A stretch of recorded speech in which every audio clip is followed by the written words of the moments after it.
वसंत पंचमी के पावन अवसर पर आप सबको बहुत बहुत मंगल कामनाएं, बहुत बहुत बधाई।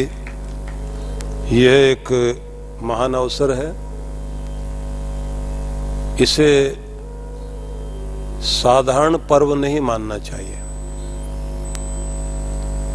प्रकृति में बहुत बड़ा क्रांति का अवसर है। यह उत्तरायण पर्व के मकर संक्रांति के पश्चात यह वसंत पंचमी, इसकी अपनी बहुत बड़ी विशेषता है। सबसे पहले तो हम ये जान लें कि प्रकृति में होने वाले परिवर्तन बहुत बड़ा संकेत देते हैं। जाड़े का वह मौसम जो हमें आलसी बनाता है,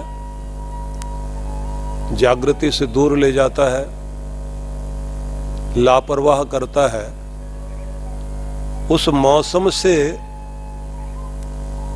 क्रियात्मक जीवन जीने का और रक्त में एक नव यौवन का संचार जिससे हो सके, वह अवसर है वसंत पंचमी।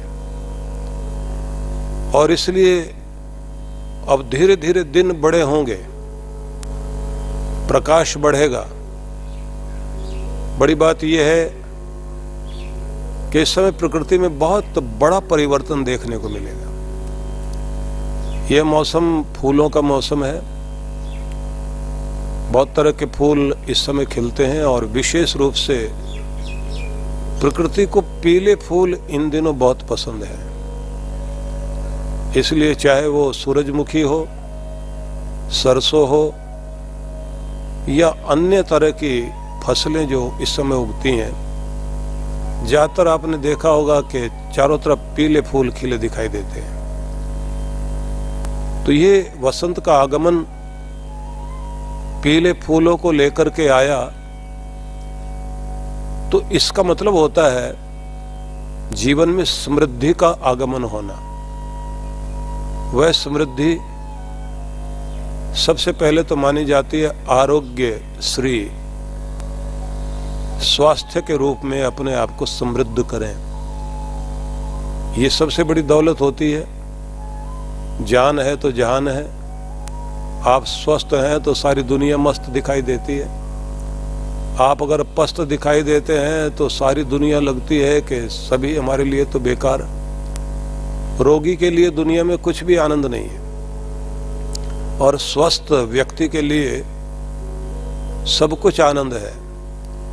स्वास्थ्य से बढ़कर सौंदर्य भी नहीं है। बीमार को आप कितने बढ़िया कपड़े पहना दीजिए, और जो स्वस्थ आदमी है सामान्य कपड़ों में भी आकर्षक लगता है। तो स्वास्थ्य की और प्रगति हो, ये पहला धन है हमारे जीवन का।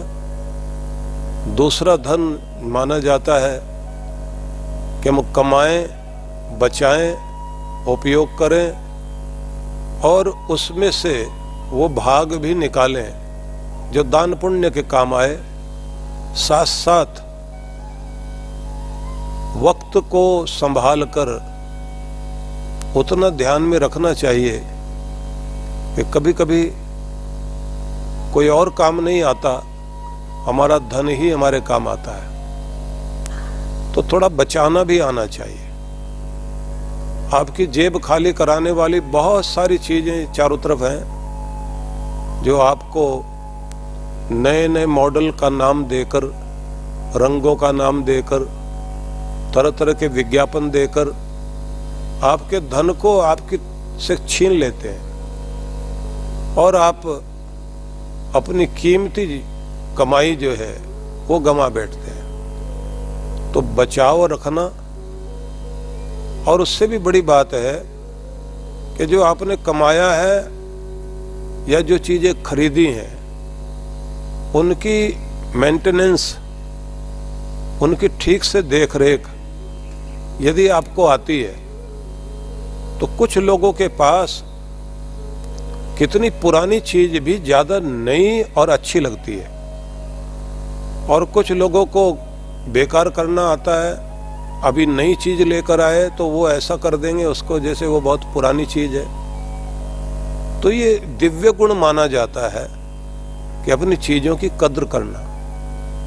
पिछले दिनों में एक चर्चा में ये कह रहे थे कि जब राक्षसों से ये पूछा गया कि आप इस तरह से रहते हैं, अगर आपको बहुत अच्छा वातावरण दिया जाए तो क्या उसको भी आप ऐसे ढाल लेंगे?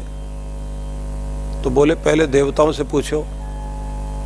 देवताओं ने कहा कि हम स्वर्ग में रहते हैं, स्वर्ग का वातावरण बनाना जानते हैं। तो बोले अगर तुम्हें कुछ सामान्य जगह दी जाए, उसे स्वर्ग बनाने में कितना समय लगाओगे? उन्होंने बताया 3 साल लग जाएंगे। राक्षसों से कहा स्वर्ग दे दिया जाए आपको, नरक बनाने में कितनी देर लगाओगे? बोले 3 महीने भी नहीं, 3 दिन में पूरा काम कर देंगे हम लोग। कुछ लोगों को नरक बनाना आता है और वो इतने अच्छे ढंग से बना लेते हैं, खुद की जिंदगी नरक वाली, दूसरों की जिंदगी नरक वाली, आस पड़ोस वालों को नरक में खड़ा कर देंगे लाकर। तो आपको ये चीज जरूर ध्यान में रखनी चाहिए, कमाएं भी, लेकिन उस कमाई को जो उसका उपयोग करते हैं वो ढंग से आना चाहिए। आपके पास भले ही चुने हुए कुछ ही कपड़ों की ड्रेसेज वगैरह हो, लेकिन इतने ढंग से रखिए उसे कि वही आपके लिए देर तक चले और आपकी शोभा बने। कुछ को आदत होती है वो नए ला करके उन्हें संभाल के रखेंगे, पुराने पहनेंगे, और जब तक नए वाले पुराने नहीं हो जाते तब तक उन्हें बाहर नहीं निकालते। उन्हें पुराने पहनने की बहुत आदत होती है और उसका भी कुछ न कुछ और उपयोग करते रहते हैं। तो इसकी व्याख्या न करके, क्योंकि इस तरह की चीजें तो आप लोग रात दिन देखते ही हैं, बहुत लोगों को दरिद्रता में जीने की आदत होती है। वो दरिद्र बने रहते हैं, उन्हें संपन्नता का एहसास नहीं होता। इस समय प्रकृति जो है, जिन पेड़ों पर पत्ते नहीं होते, जो श्रीहीन हो जाते हैं, उन्हें भी सुंदर वस्त्र देकर पत्तों के प्रकृति सुशोभित करती है, घास को सजाती है, फूलों से सुशोभित करती है। तो आप समझिए कि सरस्वती माता का अभी आपने पूजन किया, तो सरस्वती माता के प्रतिमा को, उनके श्री विग्रह को आप देखिए, तो फूलों की माला, वो भी श्वेत माला, वो धारण किए हुए हैं, और श्वेत वस्त्र धारणी उनको कहा जाता है। तो उन्हें पसंद है श्वेत, और जिस वाहन पर बैठी हैं वो भी हंस, वो भी श्वेत है, क्योंकि सरस्वती माता को पसंद है शुभ्रता, निर्मलता, स्वच्छता, और उससे भी ज्यादा मन की, बुद्धि की स्वच्छता। आप जितना अपने मन को स्पष्ट रखोगे, बुद्धि को स्वच्छ रखोगे, जितना मन आपका संशय रहित होगा, उतना ही ज्ञान आपकी जिंदगी में खिलेगा। और ये बात ध्यान रख लीजिए, ज्ञान का जो रंग माना गया है उसको भी सफेद ही माना गया है। ज्ञान का रंग श्वेत माना गया है, और ज्ञान ही एक ऐसी चीज है जो जिंदगी भर आपका साथ निभाता है। ज्ञान ही एक ऐसी चीज है जो जीवन के संघर्षों को आसान बनाता है। ज्ञान ही एक ऐसी चीज है जिसको दुनिया में किसी को हक नहीं दिया गया कि तू छीन के दिखा। आपका धन छीन सकता है कोई, आपका मान छीन सकता है, आपकी पद प्रतिष्ठा छीन सकता है, लेकिन कोई आपका ज्ञान नहीं छीन सकता। और ज्ञान ऐसे ही बांट के कोई देना चाहे, मैं अपने बेटे को बेटी को पकड़ा दूं, नहीं मिल सकता। ऐसे उठा के दिया जाए तो नहीं मिलेगा, ये सीखना पड़ता है और इसको हर पल इसका ध्यान रखना पड़ता है। इसलिए वो जो कहावत गांवों में चलती है, गांव से शहरों में और व्यक्ति व्यक्ति तक चलती है, उसे हमें याद रखना चाहिए कि पान सड़ा क्यों, घोड़ा अड़ा क्यों, रोटी जली क्यों, ये सारी कहानी जो कही जाती है उसका एक ही उत्तर दिया जाता है कि पलटा नहीं था। विद्या भूली क्यों? कि उसको पलटा नहीं, उसको दोहराया नहीं था। पनवाड़ी को देखना कभी, पनवाड़ी जो अपने पान जिस बर्तन में पानी भर के रखता है ना, उसमें सारे पान के पत्ते डाल के रखता है, लेकिन 2-2 मिनट के बाद में वो पत्ते उठा के नीचे वाले ऊपर कर देगा, ऊपर वाले नीचे कर देगा। और अगर ऐसा नहीं किया उसने, 5-7 मिनट भी ज्यादा देर हो गई तो पान सड़ना शुरू हो जाएगा। तो पान सड़ा क्यों? फेरा नहीं, पलटा नहीं। घोड़ा अड़ा क्यों? चलते चलते घोड़ा रुक जाए, क्योंकि उसको रोज चलाया नहीं। रोटी जली क्यों? क्योंकि तवे पर एक ही तरफ पड़ी रह गई, पलटी नहीं। टाइम पर पलटो। विद्या भूली क्यों? क्योंकि उसको फेरा नहीं था, उसको आपने माला की तरह रोज याद करना पड़ता है। नहीं तो आप कितना भी कमा लीजिए ज्ञान का धन, जब तक आप उसे रोज रिपीट नहीं करोगे, रोज उसको मन में दोहराओगे नहीं, उसकी पुनरावृत्ति जारी रहनी चाहिए। विद्या यही कहती है, मेरा सम्मान करो तो जगह जगह पुजवा दूंगी तुम्हें, और अगर मेरी अवहेलना करोगे तो किसी लायक नहीं रह जाओगे। इसलिए कहते हैं ना कि केवल एक देश में नहीं, दुनिया के हर कोने में जो करेंसी चल सकती है वो ज्ञान की करेंसी, विद्या की करेंसी चलेगी, वही काम आएगी। इसलिए इसी को साथ रखिए। विद्या कंठ पैसा गंठ। आदमी के कंठ में विद्या हो, गांठ में पैसा हो, तो जैसे गांठ में पैसा अमीरी महसूस होती है, जिसको विद्या याद है अपनी, उसको अमीरी महसूस होती है। दुनिया के किसी भी कोने में जाएगा, वहीं जाकर के बात बननी शुरू हो जाएगी। आप जरा सोच के देखिए कि जिस समय द्रोणाचार्य ने अपने बेटे के रोने पर कि वो दूध मांग रहा था, उसको दूध नहीं दे पाए, तो बच्चे से कहा कि बेटा तेरा दूध खोजने जा रहा हूं। और वो कौरवों को खेलता हुआ, पांडवों को खेलता हुआ देखते हैं एक जगह। उनकी गेंद जो है वो कुएं में गिर गई, लकड़ी की गेंद थी। अब रबड़ उबड़ का तो प्रयोग उस समय नहीं था। लकड़ी की गेंद जाकर गिर गई कुएं में। बच्चे नीचे लटकने की कोशिश कर रहे हैं, तो इधर धनुर्धारी द्रोणाचार्य गए। उन्होंने कहा बेटा तुम्हारी गेंद निकालूं? बोले निकालो। आप अंदर जाओगे पानी में? बोले बिल्कुल नहीं जाएंगे, विद्या जाएगी वहां तक। धनुष बाण अपना उठाया, एक पतला सा तीर उठा करके गेंद में मारा। उस तीर के ऊपर फिर उन्होंने तीर मारने शुरू किए, तो एक लंबी सी, जैसे कोई डंडा बना देता है, ऐसा तीरों का ही डंडा बना दिया उन्होंने, और खींच के बाहर ले आए। गेंद बाहर ला करके बच्चों को दिखाया, हिलाने लगे ऐसे। सब बच्चे बोले आप कौन हो और ये आपने क्या किया, ये जादू आता है आपको?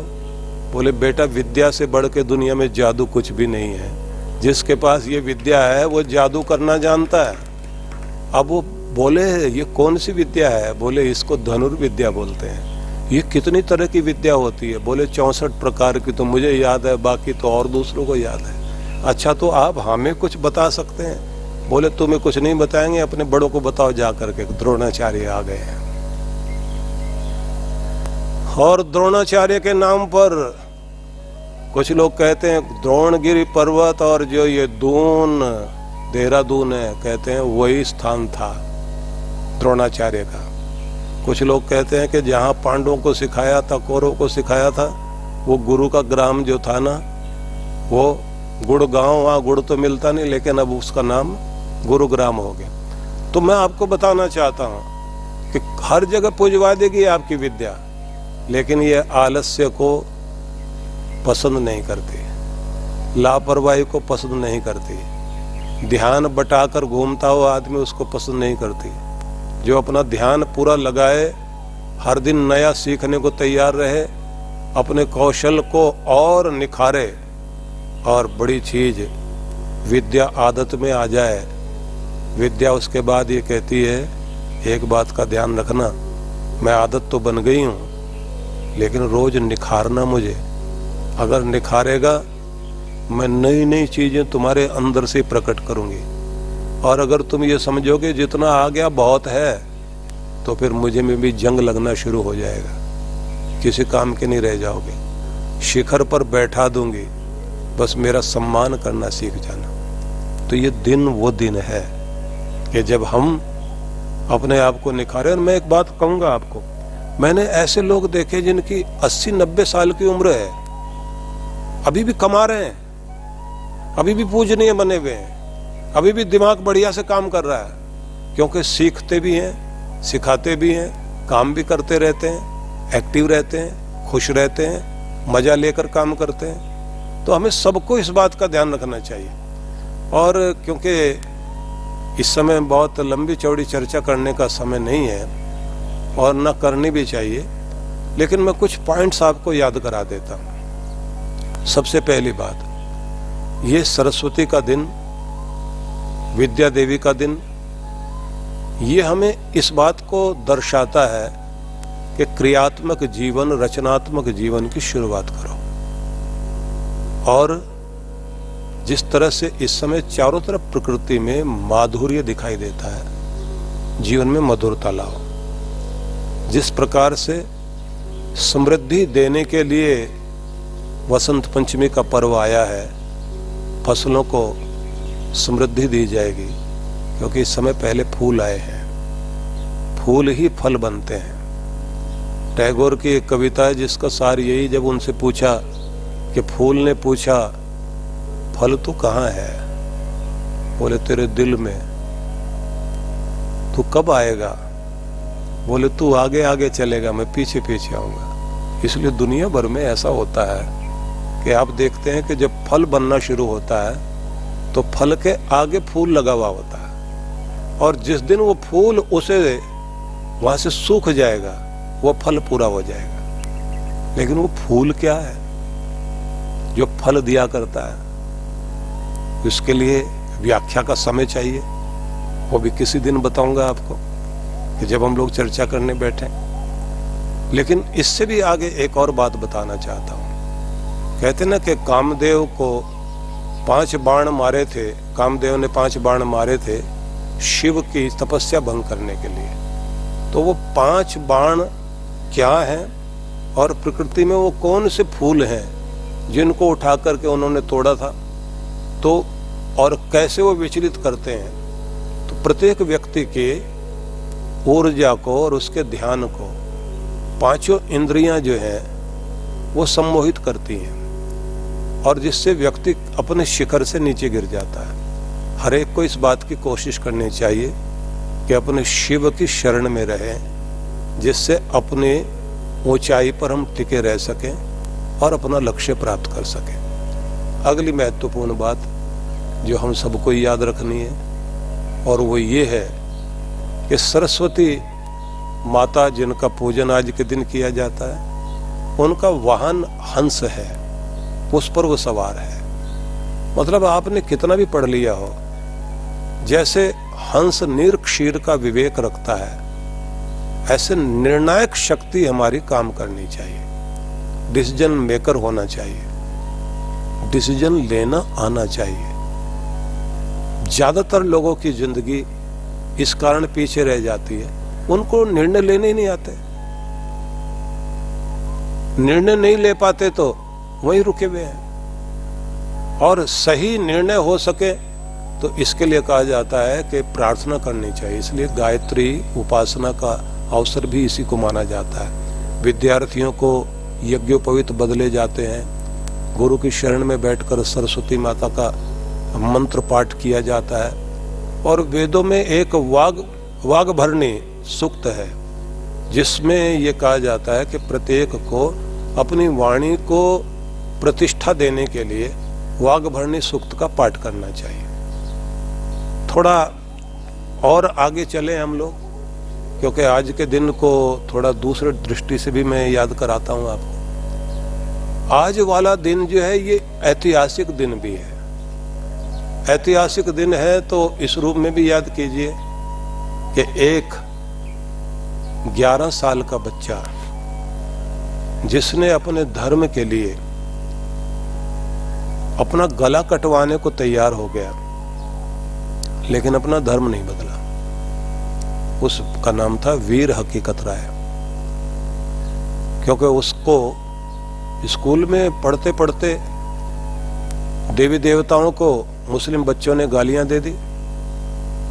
तो इस बच्चे ने आगे से इतना ही कहा कि अगर मैं आपके पीर पैगंबरों के किसी रिश्ते को इसी तरह की कोई भाषा बोल दूं तो तुम्हें भी तो बुरा लगेगा, तो फिर हमें हमारे देवी देवताओं के बारे में क्यों बोलते हो। बस इतना कहा उस बच्चे ने। इतनी बात को लेकर के वो सारे बच्चे गए और जा करके वहाँ के प्रिंसिपल से कहा इसने तो ऐसा ऐसा कर दिया। वो जाकर काजी पर पहुंच गया। काजी ने कहा कि जो भी ईश निंदा करता है, हमारे मजहब की ऐसे अपमान करता है, उसकी सजा तो सिर्फ मौत है। और यही चलते चलते शहर के काजी तक बात पहुंच गई। वहाँ बात आई कि इस बच्चे को कहो सिर्फ माफी मांगने से बात नहीं बनेगी, अपना मजहब छोड़ दे और हमारे मजहब में आ जाए, तो उसके बाद इसे माफ किया जा सकता है। माँ बाप समझाने आ गए। माँ बाप ने कहा बेटा तू अपना धर्म छोड़ दे।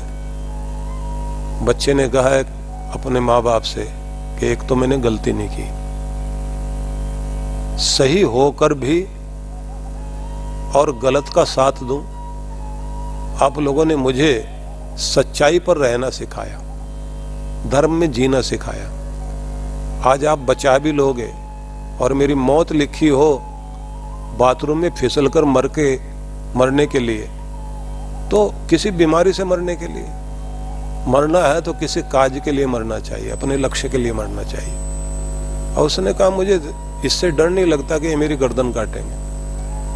और सब लोगों ने कोशिश करके देख ली, बच्चा नहीं माना और आखिर में यही हुआ, उसका कत्ल कर दिया गया।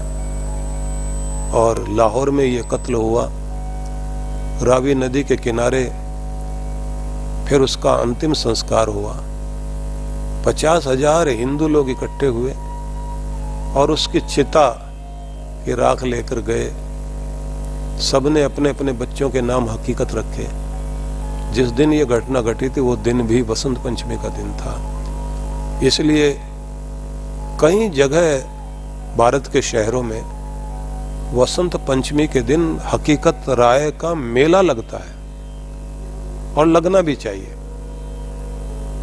क्योंकि इससे पता लगता है कि हम अपने धर्म के लिए कितने मजबूत हो सकते हैं। और अब तो ऐसी ऐसी एजुकेशन हम लोगों को दी जा रही है, हमारे बच्चे अपने ही देवी देवताओं का मजाक उड़ाने लग गए, अपने रामकृष्ण को भूलने लग गए, अपने देवी देवताओं का मजाक उड़ाने लग गए।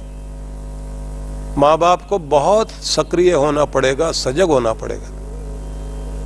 अगली बात आज के दिन के साथ इतिहास की जुड़ी हुई है।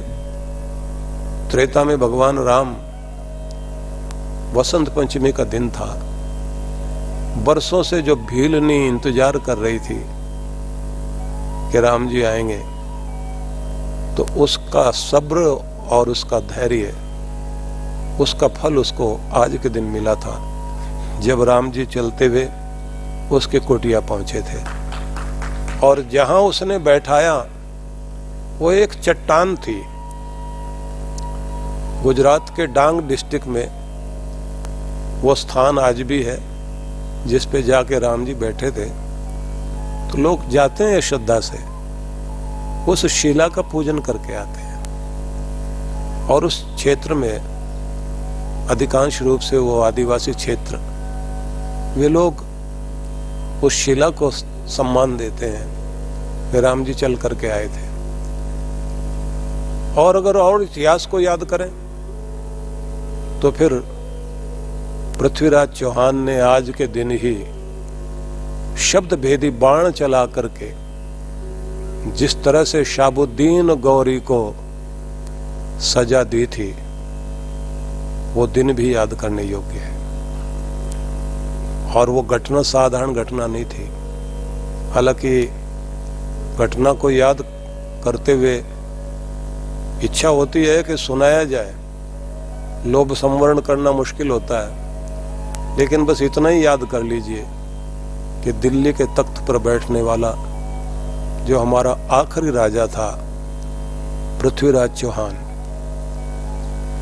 जिस तरह से जयचंद जैसे व्यक्ति की गद्दारी के कारण उसे गिरफ्तार किया गया और कैसे उसे ले जाके लोहे के पिंजरे में यहाँ से लेकर गए काबुल में और उसकी आंखें फोड़ दी गई।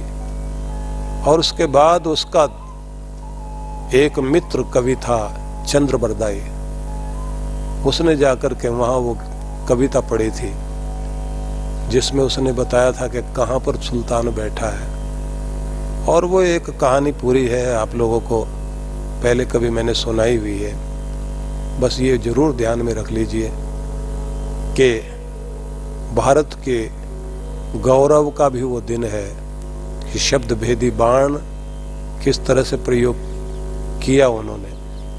तो मैं कुल मिला के ये कहूँगा, वसंत पंचमी साधारण दिन नहीं है, इतिहास का महत्व और अगर हम कहें संस्कृति का भी इसके साथ में संबंध जुड़ा हुआ है, और अगर हम कहें प्राचीन गौरव हमारा इससे जुड़ा हुआ है। देवी माता का, सरस्वती माता का, विद्या की अधिष्ठात्री देवी का ये पर्व है। लेकिन यही वो दिन भी है जब रति को आशीष दिया था शिव जी ने। वो आशीष भी अपने आप में अद्भुत था कि संसार चलेगा, संसार में ये चीजें समाप्त नहीं होंगी। लेकिन मैं इस समय ये लंबी चौड़ी चर्चा को नहीं करना चाहूँगा, क्योंकि चर्चा करने बैठे तो फिर ये बहुत बड़ी चर्चा हो जाएगी। लेकिन संकेत मैंने कर दिए आपको। हाँ, लेखनी की पूजा की जाती है, व्यापारी लोग जो है वो दीपावली पर करते हैं, अपने बही खाते की करते हैं। लेकिन हर कलाकार को, हर विद्या के प्रति श्रद्धा रखने वाले व्यक्ति को आज के दिन लेखनी की पूजा जरूर करनी चाहिए। यहाँ की गई है और जिस स्थान पर हम लोग बैठे हुए हैं ये हमारा विद्या का केंद्र है। और आपने देखा है कि कितना सुंदर परिसर बना हुआ है। और बहुत सौभाग्य की बात तो ये है, बहुत प्यारे हमारे विद्यार्थी हैं, लेकिन उससे भी ज़्यादा हमारे जो ये अध्यापक आचार्य लोग यहाँ हैं, सभी बहुत अच्छे आचार्य लोग हैं। इधर गुरुकुल को शेष जी इस समय संभाल रहे हैं और पुराने समय से जो है राकेश द्विवेदी जी, सतीश द्विवेदी जी बहुत अच्छे से काम करते रहे हैं। अभी हमारे उपदेशक विद्यालय के लिए हमारे आचार्य लोग काम कर रहे हैं, जिनमें पवन जी भी यहाँ बैठे हुए हैं। और मुझे इस बात की प्रसन्नता है कि अनिल झा भी अपनी तरफ से समय दे रहे हैं। अन्य आचार्य और शिक्षक गण भी इन विद्यार्थियों को अपना समय दे रहे हैं। मैं समझता हूँ बहुत अच्छा वातावरण यहाँ जो बना हुआ है उससे भी कोई और बेहतर हो सकेगा। मैं मंगल कामना करता हूँ आप सभी के लिए और फिर से आपको बहुत बहुत शुभकामनाएं और बहुत बहुत बधाई देता हूँ। विद्यार्थी क्या करें उस संबंध में मैंने चर्चा नहीं की, क्योंकि उस पर डॉक्टर अर्चिका ने बहुत अच्छा सा आपको संदेश दिया और वैज्ञानिक दृष्टि से भी उन्होंने बताया। इसलिए किसी चीज को फिर से पृष्ठपोषण करना उचित नहीं होगा और उसमें कुछ और मैं जोड़ूं वो भी इस समय ठीक नहीं है। बस यही कहूँगा कि ये एक अवसर हम सब के लिए आवश्यक है। गायत्री को और सरस्वती माता के मंत्र को हम लोग जरूर सिद्ध करने की चेष्टा करें। बहुत बहुत आशीर्वाद सभी को।